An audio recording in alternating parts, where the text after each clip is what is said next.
आज मैं जिस ड्रामा के बारे में बता रही हूँ उस ड्रामा का नाम माय हस्बैंड इन लॉ है, जो 2020 में रिलीज़ हुआ। अगर इस ड्रामा की रेटिंग की बात करें तो 8.3 आउट ऑफ 10 है।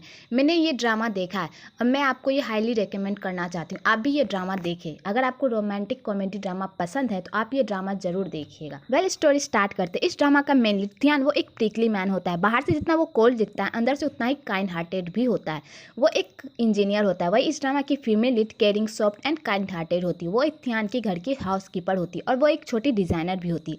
एक्चुअली मोई की माँ थियान की माँ की दोस्त होती है। मोई अपनी पढ़ाई पूरी करने के लिए थियान के घर कॉलेज टाइम में ही आ जाती है। तो थियान की माँ अपने दोनों बेटों को कहती है, मोई तुम्हारी छोटी बहन है, इसका ख्याल रखना। परिवार तो उसे अपनी छोटी बहन मान लेता है, पर थियान हमेशा मोई को बुली करता है। वेल, आगे थियान एक लड़की के साथ सो जाता है जो शादीशुदा होती है, पर थियान को यादा बताती है कि वो सिंगल है। थियान को जब पता चलता है यादा शादीशुदा है और एक माफिया की वाइफ है तो वो उसे छोड़ देता है। लेकिन यादा थियान का पीछा नहीं छोड़ती। वो थियान को एक रेस्टोरेंट में बुलाती है जहाँ वो थियान को बताती कि वो जल्दी अपने हस्बैंड से डाइवोर्स ले लेगी क्योंकि उसका हस्बैंड उसे खूब मारता है। एक्चुअली यादा भी अपने हस्बैंड से बहुत परेशान रहती है क्योंकि वो यादा पर बहुत जुल्म करता है। तो थियान कहता है, मुझे तुम्हारी कहानी सुनकर बहुत बुरा लगा लेकिन मुझे इन सब में नहीं पड़ना, और चला जाता है। आगे यादा का हस्बैंड थियान से बदला लेने के लिए उस पर जानलेवा हमला करता है और उसे कार सहित पानी में फेंक देता है और ये सब मोई देख लेती है। वेल, आगे स्टोरी हॉस्पिटल की दिखाई जाती है जहाँ थियान की हालत बहुत ख़राब होती है लेकिन वो बच जाता है। इधर यादा का हस्बैंड उसे थियान की न्यूज़ बताता है तो यादा उस पर बहुत भड़कती है और थियान से मिलने जाती है और उसे कहती है कि तुम मेरा वेट करो, मैं जल्दी अपने हस्बैंड से डाइवोर्स ले लूँगी।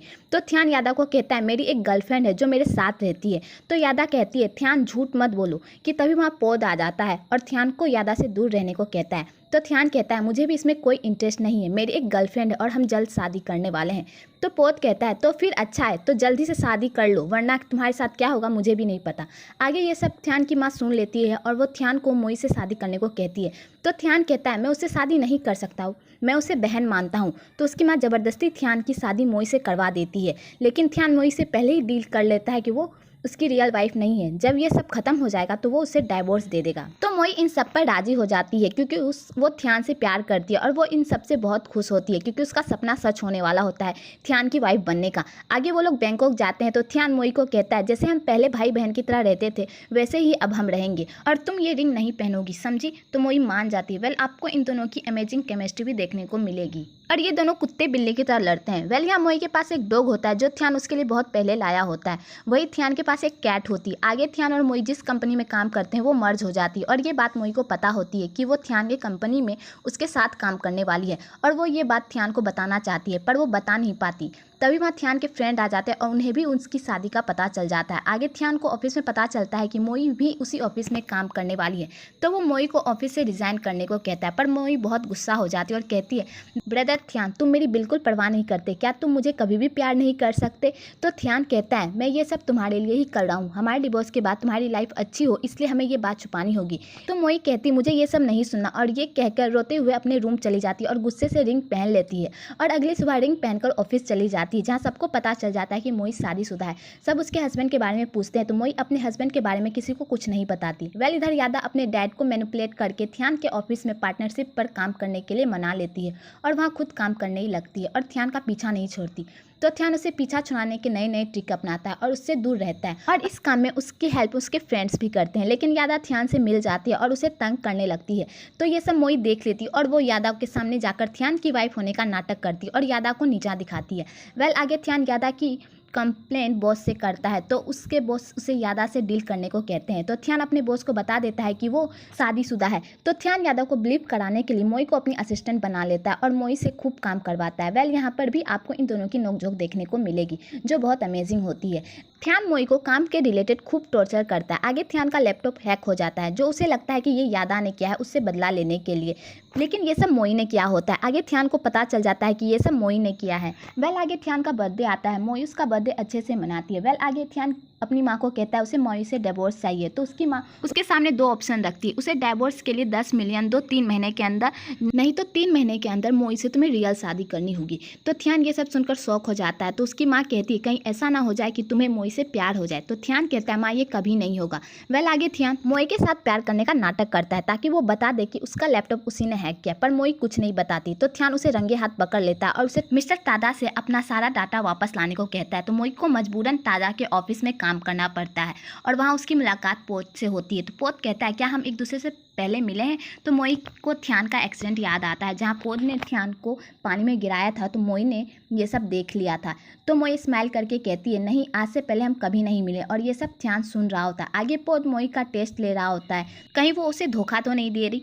जब उसे यकीन हो जाता है तो मोई को वो प्राइवेट मीटिंग में ले जाता है जहाँ ध्यान के प्रोजेक्ट को वो लोग अपना प्रोजेक्ट बताकर प्रेजेंट कर रहे होते हैं। तो ध्यान मोई को वो डाटा तादा से वापस लेने को कहता है। तो मोई टिक लगाकर वो फाइल तादा से ले लेती है और ध्यान को ट्रांसफर कर देती है। तो ध्यान कहता है, अब मेरा काम हो गया, अब तुम जानो तुम्हें वहाँ से कैसे निकलना है। वेल मोई वहाँ से ऐसे तैसे करके निकल जाती है और उन्हें शक भी नहीं होता। आगे मोई बाहर निकलती है, ध्यान को खूब बुरा भला कहती है कि वो उसे अकेला छोड़कर चला गया, लेकिन एक्चुअली में ध्यान नहीं जाता। वो मोई के पीछे पीछे चलता है ताकि मोई को पता ना चले कि वो उसके पीछे है। आगे मोई घर जाती है और ध्यान पर बहुत गुस्सा करती है। तो ध्यान उल्टा उसे ही डांटता है और कहता है, कल ऑफिस जाकर उसे अपनी गलती माननी होगी। तो मोई कहती है, ठीक है, लेकिन तुम्हें भी वो सब मानना होगा जो तुमने मेरे साथ किया। आगे ऑफिस में ध्यान को पता चलता है कि मोई ने जो भी किया वो सब बॉस का प्लान था, तादा से अपने ऑफिस के फाइल्स सब बचाने के लिए और उसके जासूस आदमी का पता लगाने के लिए। तो उसका बॉस कहता है, मोई ने हैकिंग की कंपटीशन जीती थी और वो तुम्हारी वाइफ भी थी, उससे बेहतर ये काम कोई और नहीं कर सकता। तो ध्यान ये सब सुनकर बहुत गुस्सा होता है और मोई पर बहुत गुस्सा करता है और कहता है, तुम अच्छी एम्प्लॉय तो बन गई पर एक अच्छी वाइफ नहीं, और ये कहकर चला जाता है। तो मोई ये सब सुनकर खूब रोती है। आगे ध्यान अपने दोस्त के साथ ड्रिंक करता है और घर जाता है। तो मोई उसकी देखभाल करती है, लेकिन ध्यान उसे कहता है, मैं तुमसे नफरत करता हूँ, मैं तुम्हारी शक्ल भी नहीं देखना चाहता, चली जाओ यहाँ से। तो मोई रोते हुए वहाँ से चली जाती। आगे मोई हांगकांग के बजाय दुबई जाने का फैसला करती है। वही ध्यान हांगकांग का। मोई दुबई जाने से पहले बॉस से मिलती है और उनसे एक फेवर मांगती है कि ध्यान को हांगकांग जाने के बजाय दुबई भेज दे। तो बॉस उसकी बात मान लेते हैं। वेल नेक्स्ट मोई दुबई के लिए निकलती है और ध्यान को खोजती है, पर ध्यान उससे मिलने नहीं आता। तो वो सैड होकर चली जाती है। वेल इधर ध्यान भी दुबई पहुँचता है जहाँ मोई और ध्यान का टसन देखने को मिलता है। मोई ध्यान के साथ फ्लर्ट करती रहती है और ध्यान ये सब देखकर मोई से दूर भागता है और डाइवोर्स देने को कहता है। तो मोई ध्यान को शादी के सर्टिफिकेट से डराती और उसे 2 ऑप्शन देती, या तो वो उसे 10 मिलियन दे या तो वो उसका हो जाए। तो ध्यान कहता है, मैं कहाँ से 10 मिलियन लाऊंगा और मुझे अपना बनाने के सपने मत देखो, ये कभी नहीं होगा। वेल आगे इन दोनों की नोकझोंक देखने को मिलती है। इस नोकझोंक में ध्यान मोई को धीरे धीरे लाइक करने लगता है। एक दिन मोई ध्यान को अपने साथ बाहर घूमने जाने को कहती है, पर ध्यान नहीं जाता। तो मोई उसे मैरिज सर्टिफिकेट की धमकी देती है। तो ध्यान मान जाता है। वेल आगे वो लोग घूमने जाते हैं और साथ में क्वालिटी टाइम स्पेंड करते हैं। तो मोई ध्यान के साथ क्वालिटी टाइम स्पेंड करके बहुत खुश होती है कि तभी उसे आंटी की बात याद आती है जो कहती है कि अगर ध्यान तुमसे प्यार नहीं कर सकता तो तुम्हें अपनी लाइफ सैक्रिफाइस करने की ज़रूरत नहीं है। तुम मेरी बेटी हो, तुम अपनी लाइफ अच्छे से जियो और अमेरिका जाकर अपनी पढ़ाई पूरी करो। तो मोई मान जाती है। वेल आगे जब वो लोग घूमकर आ रहे होते हैं तो उन लोगों का एक्सीडेंट हो जाता है जिसमें मोई को बहुत चोट लग जाती है। तो ध्यान उसका बहुत देखभाल करता है। आगे वो लोग वापस आ जाते हैं तो मोई ध्यान के साथ एक रात बिताना चाहती है और इसमें उसकी हेल्प उनके फ्रेंड्स भी करते हैं। तो ध्यान नशे की हालत में कहता है, जो तुम चाहती हो वही हो रहा है, अब खुश हो। तो मोई ध्यान को डिवोर्स पेपर देती है और कहती ध्यान से अपना लव कन्फेशन करती है। और नेक्स्ट डे मोई जॉब से रिजाइन देकर अमेरिका पढ़ाई करने के लिए चली जाती है। इधर ध्यान उठता है तो वो देखता है कि मोई उसके पास नहीं है। तो वो उसे ढूंढता है। तो फिर उसे पता चलता है कि मोई जॉब छोड़ के जा रही है। तो वो मोई को रोकता है और वापस कैंप ले आता है और कहता है, अभी हमारा काम पूरा नहीं हुआ और तुम नहीं जा सकती। तो मोई कहती है, वो सिर्फ मजाक था। वेल इस बार ध्यान मोई को टॉर्चर करता है जो फनी होता है। वेल आगे विलन पोत की एंट्री होती है और वो मोई को मार्केट में अचानक मिल जाता है और कहता है उसे ध्यान से मिलना है। वेल इधर यादा की भी एंट्री हो जाती है। वेल यहाँ मोई को पता चलता है कि ध्यान उसके कहने पर दवाई नहीं आया था। ध्यान मोई को तादा और पोत से बचाने के लिए खुद दवाई आया था। जब ये सब बात सुनती तो वो पूरी तरह शॉक हो जाती है। वेल आगे ध्यान और मोई का रोमांटिक सीन भी दिखाया जाता है। आगे मोई और ध्यान की फैमिली मिलकर पोत को पकड़ने का प्लान बनाते हैं और सक्सेसफुल भी हो जाते हैं। आगे मोई मिसिंग होती है तो यादा ध्यान को बताती है कि पोत उन दोनों को जान से मारना चाहता है। इधर पोत मोई को किडनैप कर लेता है पर यादा टाइम पर आकर मोई को बचा लेती है। वेल इस चक्कर में पोत मोई पर गोली चला देता है, लेकिन बीच में ध्यान आ जाता है। वो गोली ध्यान को लग जाती है पर वो गोली ध्यान के हाथ पर लगती है और उसे कुछ नहीं होता। आगे ध्यान सोचता है अब सब कुछ ठीक हो गया, अब वो और मोई दोनों खुश रहेंगे। पर मोई कहती ये प्यार नहीं है, ये एहसान है। मैंने जो तुम्हारे लिए किया तुम मुझे वो रिटर्न कर रहे हो। अगर तुम मुझे सच में प्यार करते हो तो मेरी फेवरेट चीज़ों के बारे में बताओ। पर ध्यान को कुछ नहीं पता होता और यहीं पर उन दोनों का ब्रेकअप हो जाता है। मोई एब्रोड चली जाती। उसके बाद 2 मंथ का लीव लेता है जिसमें ध्यान टोटली देवदास मूड में चला जाता है। उसकी माँ आकर उसे समझाती है तो ध्यान फिर से अपनी लाइफ शुरू करता है और मोई की माँ से मिलता है और उसे मोई की सारी फेवरेट चीज़ों के बारे में जानता है। और मोई को उससे कब प्यार हुआ वो सब जानता है। वेल नेक्स्ट ध्यान काम के सिलसिले में नाखून पैथम जाता है, जहाँ वो मोई को देखता है जो एब्रोड नहीं गई है। तो उसका एब्रोड ना जाने का रीज़न पता करने के लिए वो उसका पीछा करता है। आगे मोई बेहोश हो जाती है तो ध्यान उसे हॉस्पिटल ले जाता है, जहाँ उसे पता चलता है कि मोई प्रेग्नेंट है। तो वो सब घर वालों को बुलाता है तो सब मोई को समझाने की कोशिश करते हैं, पर मोई किसी की बात नहीं सुनती और ध्यान को उससे दूर रहने को कहती है। पर ध्यान मानने वाला नहीं होता, वो मोई की हेल्प करता है। तो मोई ध्यान को ऐसे चेंज होते देख उसका भी दिल पिघल जाता और वो भी ध्यान को एक्सेप्ट कर लेती है फिर से। इस तरह 4 मंथ बीत जाते। आगे ध्यान को पता चलता है कि मोई को प्री क्लेमेशिया हो गया है। ध्यान मोई का खूब ख्याल रखता है और उसका ट्रीटमेंट करवाता है। आगे मोई 2 बच्चों को जन्म देती। इस चक्कर में उसका दोनों किडनी फेल हो जाता है और कोई डोनेट करने वाला भी नहीं मिलता। तो ध्यान अपनी एक किडनी मोई को दे देता है और मोई ठीक हो जाती है।